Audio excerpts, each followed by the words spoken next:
और देखो अभी एक नया नोटिस आया है KGMU मतलब DGMA की साइट पे, और वो क्या है वो मैं आपको पढ़ के सुना दे रही हूँ। देखिए देखो, पंजीकरण जो है आपका रजिस्ट्रेशन अभ्यर्थी को फर्स्ट नंबर है, अभ्यर्थी को BSc नर्सिंग हेतु ऑनलाइन पंजीकरण की प्रक्रिया इतने पे www.nursing.upsc.gov इन वेबसाइट पर दिए गए निर्देशानुसार पूर्ण करना होगा। ठीक है, ये तो आपको पता ही है।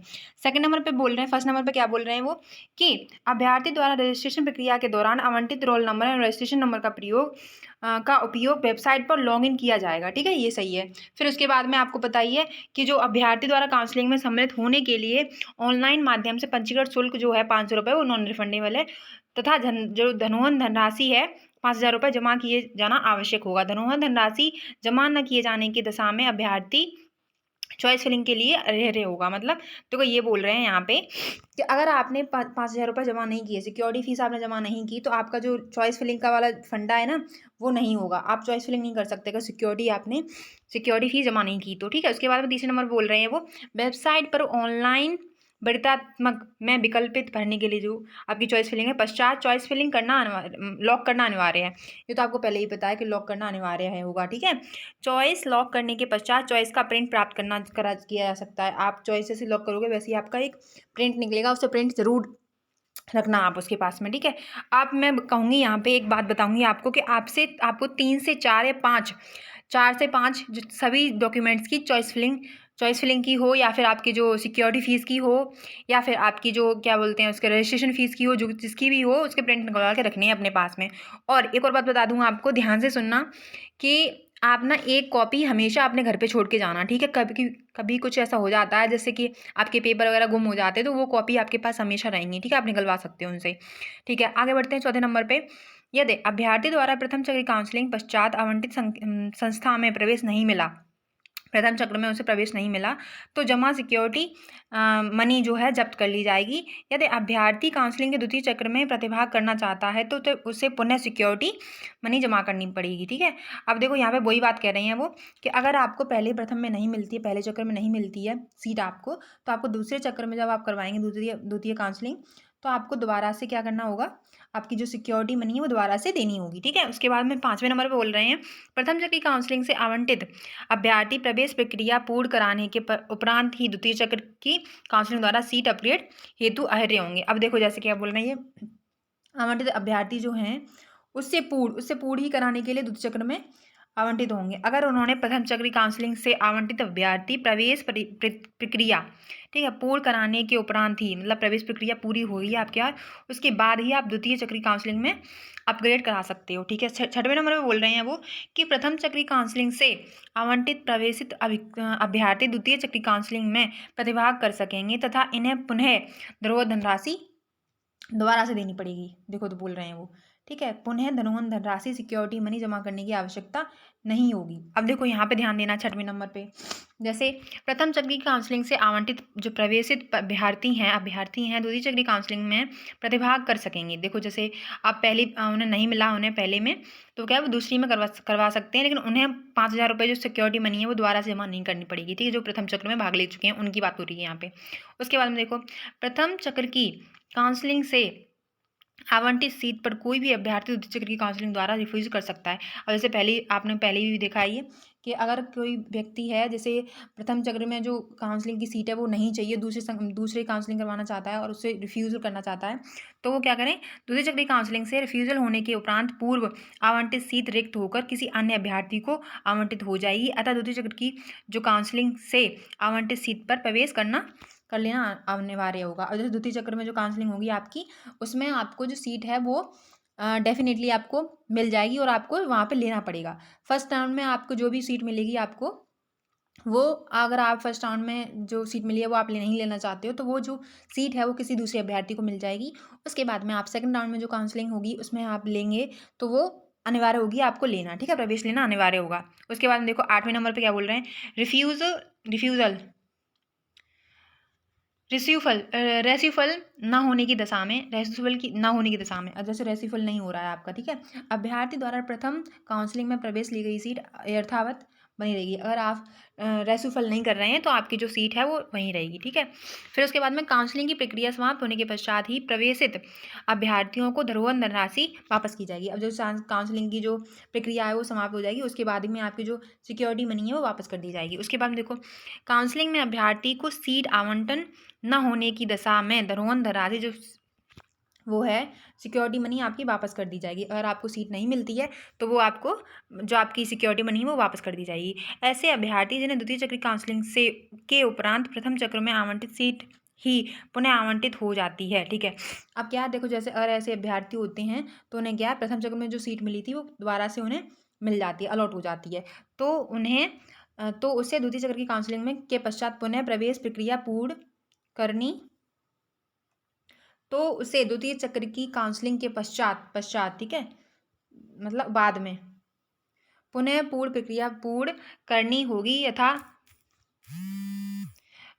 अन्यथा की दशा में उसका आवंटन निरस्त माना जाएगा और उक्त सीटों को रिक्त मानते हुए माँ बाप द्वारा आवंटित कर दिया जाएगा, ठीक है। अब जैसे अन्यथा क्या होगा कि दशा में उसका आवंटन जो निरस्त माना जाएगा। अब जैसे अगर उसने क्या बोलते हैं, फर्स्ट चक्र में सीट ले ली है, दोबारा से मिल जाएगी, लेकिन दूसरे चक्र में फिर उसे क्या मिलेगा, रिक्त माना जाएगा, वो सीट आवंटित कर दिया जाएगा। जैसे रिक्त उसकी सीट थी, निरस्त माना जाएगा और उक्त सीटों को रिक्त मानते हुए मापअप द्वारा आवंटित कर दिया जाएगा, ठीक है।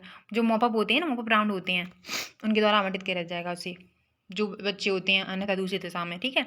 फिर 12वें में बोल रहे हैं, अभ्यर्थियों को यह निर्देश दिया जाता है कि प्रवेश कॉलेज में हॉस्टल फीस एवं अन्य मिसलेनियस फीस द्वितीय चक्रीय काउंसलिंग के उपरांत ही जमा की जाएगी, ठीक है। हॉस्टल फीस वगैरह ये पॉइंट्स ज़्यादा इंपॉर्टेंट है। हॉस्टल फीस आपकी और मिसलेनियस फीस द्वितीय चक्र की काउंसलिंग से उपरांत ही जमा की जाएगी, मतलब उससे पहले ही।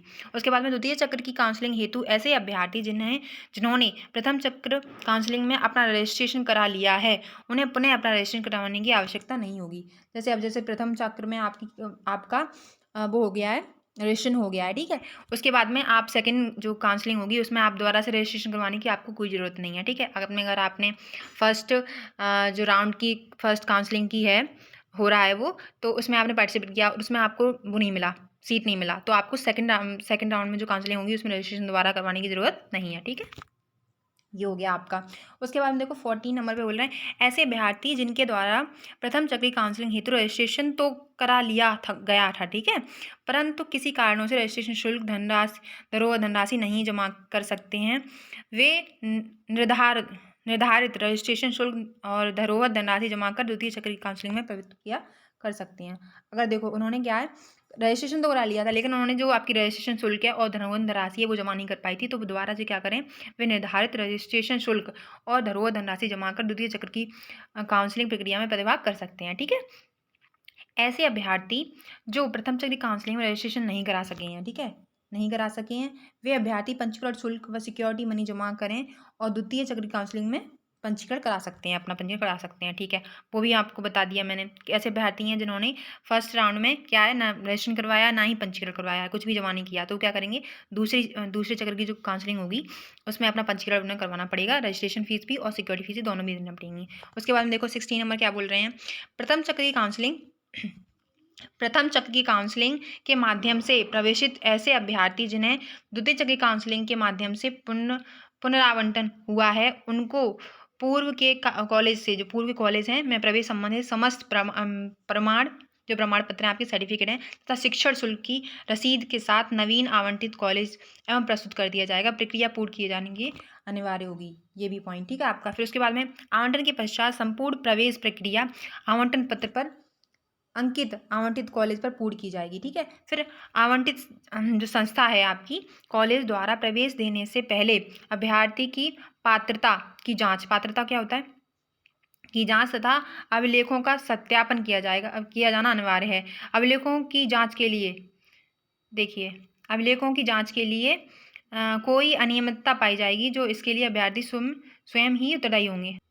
देखो अभी क्या बोल रहे हैं ये, कि ये वाला जो पॉइंट है मैं आपको बाद में बताऊंगी। उसके बाद में फिर 19 पॉइंट बोल रहे हैं, राजकीय क्षेत्र के जो नर्सिंग कॉलेज हेतु अभ्यर्थी को उत्तर प्रदेश का मूल निवास मतलब डोमिसाइल अनिवार्य है। निजी क्षेत्र के निजी क्षेत्र के नर्सिंग कॉलेजों हेतु अन्य प्रदेशों के अभ्यर्थी भी इसमें आए होंगे, मतलब उनका भी मूल निवास डोमिसाइल लगेगा। ठीक है, फिर निजी क्षेत्र के नर्सिंग कॉलेजों में प्रवेश हेतु इच्छुक अभ्यर्थी अपने स्तर से कॉलेज फीस अन्य व्ययों के संबंध में जानकारी प्राप्त कर सकें हैं। किस में कहाँ कर सकते हैं, देखो कर सकेंगे, प्राप्त करें निजी क्षेत्र के कॉलेजों में। ठीक है, इच्छुक अभ्यर्थी अपने स्तर से कॉलेज फीस एवं अन्य व्ययों के संबंध में जानकारी प्राप्त करें। फिर देखो 21 बोल रहा है minimum qualifying marks of entrance exam are 50%, 100 marks for unreserved EWS category and 40% marks आपके, देखो 100 कितना 50% होना चाहिए आपके अनरिजर्व के लिए और EWS कैटेगरी, एंड 40% हैं आपके 80 मार्क्स होने चाहिए आपकी फॉर SC OBC कैटेगरी के लिए। ठीक है, ये आपको ध्यान रखना है। फिर अन्य जो आपकी महत्वपूर्ण वेबसाइट हैं वो कौन सी हैं, वही nursing.upsd.gov.in, फिर उसके बाद DGME UP, उसके बाद में दिखा देगा आपको। उसके बाद में देखो फिर दोबारा से बोल रहे हैं वो कि आगे आगे वाला पॉइंट है आपके लिए कि मिनिमम क्वालिफिकेशन, फिर उसके बाद बोल रहे हैं वो कि ना मिनिमम क्वालिफिकेशन फॉर एडमिशन के लिए क्या है, as per latest INC regulations. अब देखो वो बोल रहे हैं कि अगर आपकी मिनिमम क्वालिफिकेशन फॉर एडमिशन के लिए वो किस पे बता रहे हैं, जो INC अपना इंडियन नर्सिंग काउंसलिंग पे वो बता रहे हैं, रेगुलेशन बता रहे हैं। अब जो रेगुलेशन क्या है वो भी आप देख लो कि आपका जो कैंडिडेट है वो कितना होना चाहिए, जो जनरल वाले होते हैं या फिर EWS वाले होते हैं या फिर अनरिजर्व वाले होते हैं उनके लिए 45% है, और जो OBC वाले होते हैं, SC वाले कैंडिडेट होते हैं उनके लिए मिनिमम जो मार्क्स शुड भी 40% होना चाहिए। ठीक है, 40% होना चाहिए आपके जो 10+2 में मार्क्स हैं, PCB से होना चाहिए डेफिनेटली। और जो बच्चे हैं जो क्या बोलते हैं इंडिविजुअल इंग्लिश भी उनकी होनी चाहिए उसमें भी, और 5% ऑफ होता है उनके लिए जो SC OBC वाले होते हैं।